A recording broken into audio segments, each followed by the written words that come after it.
5 foot पर भी इस पूरे ईसानगर में अगर सरकारी ज़मीन पर कब्जा किए हुए हैं तो हमें बता दे, हम अपने हाथों से उस कब्जे को ध्वस्त करने के लिए तैयार हैं भाई साहब।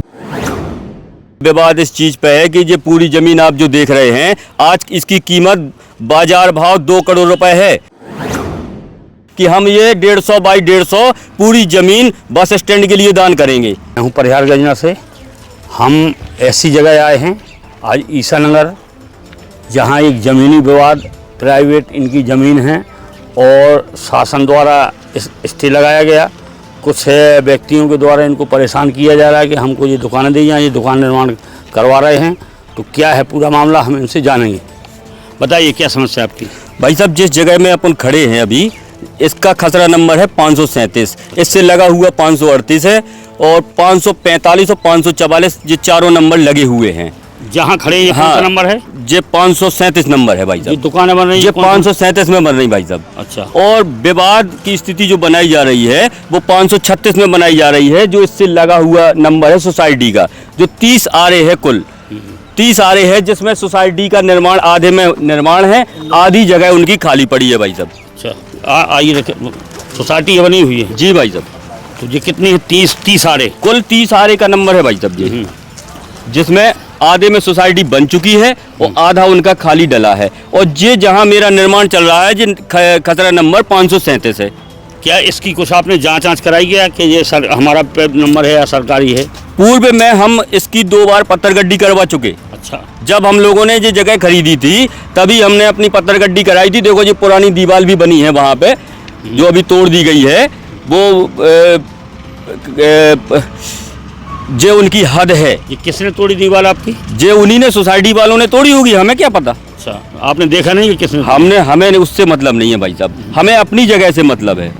अब आप अपनी ज़मीन में दुकानें बना रहे हैं। जी भाई साहब। तो समस्या क्या आ रही है? समस्या इसमें यही आ रही है कि यहाँ के कुछ लोकल के हमारे पत्रकार मित्र हैं और हमारे जो शुभचिंतक हैं, वो शिकायतों पे शिकायतें कर रहे हैं कि भरत गुप्ता ईसानगर में सरकारी ज़मीनों पर कब्जा कर रहे हैं, ये कर रहे हैं। तो भाई शासन प्रशासन से मेरा अनुरोध है कि अगर भरत गुप्ता कहीं 5 फुट पर भी इस पूरे ईसानगर में अगर सरकारी ज़मीन पर कब्जा किए हुए हैं तो हमें बता दे, हम अपने हाथों से उस कब्जे को ध्वस्त करने के लिए तैयार हैं भाई साहब। आप इतनी अच्छी दमदारी से कह रहे हैं कि यदि हम शासन प्रशासन बता दें कि हम कब्जा किए हैं। जी भाई। तो फिर आपने आवेदन दिया किसी को कि हमारी जांच की जाए, क्यों हमको परेशान किया जा रहा है? भाई साहब, विवाद इस चीज़ पे है कि ये पूरी ज़मीन आप जो देख रहे हैं, आज इसकी कीमत बाजार भाव 2 करोड़ रुपए है, लेकिन ईसानगर में ट्रैफिक की बहुत समस्या है। हम लोगों ने सभी हमारे सह खातेदारों ने प्लान बनाया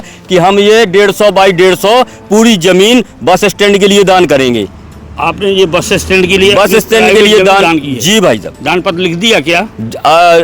लिख देंगे, जब वो कह दिया तो लिख देंगे। अभी नहीं लिखा इसका, जैसे वो 40 बाई 40 का रोड का अभी डला है, आज उसकी कीमत 50 लाख है, हमें मध्य प्रदेश सरकार को दान करना है। ये बताइए कौन सी आप स्टैंड के लिए ज़मीन दान कर रहे हैं? जी भाई साहब। ये कौन सा नंबर है जो आप दान कर रहे हैं?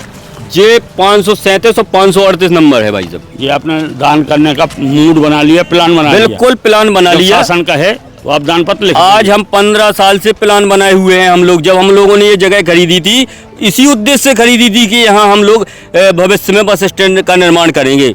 आदरणीय श्री जी साहब जी यहाँ जब विधायक थी तो उन्होंने अपनी विधायक निधि से यहाँ प्रतीक्षालय बनवा दिया था। ये भी आपकी है? जे 574 नंबर में है, आधा है हमारा 537 में। 537 जी। तो इस आपकी दुकानों में स्टे लगाया तो किसने स्टे दिया? तहसील से लगाया? तहसीलदार महोदय ने यहाँ स्टे दिया है। अब किस आधार पे दिया हमें नहीं पता। हमसे तो 27 तारीख को बुलाया हमें, तो हम अपना जवाब दे देंगे। अच्छा, जवाब नहीं दिया? जी। तो ये थे दानदाता, इनको कहेंगे, एक बड़ा दानदाता कहेंगे कि इन्होंने 3-4 करोड़ की ज़मीन बस स्टैंड बनाने के लिए दान की है और ये अपनी व्यक्तिगत ज़मीन में दुकानें बना रहे हैं, तो इनको परेशान किया जा रहा है। इनकी दुकानों में स्टे लगाया गया है तहसीलदार साहब के द्वारा, जिसको इनका कहना है कि यदि मेरे द्वारा कोई सरकारी शासकीय ज़मीन में कब्जा है तो मैं तुरंत ध्वस्त करवा दूंगा। नमस्कार, बने रहिए प्रयागराज के साथ।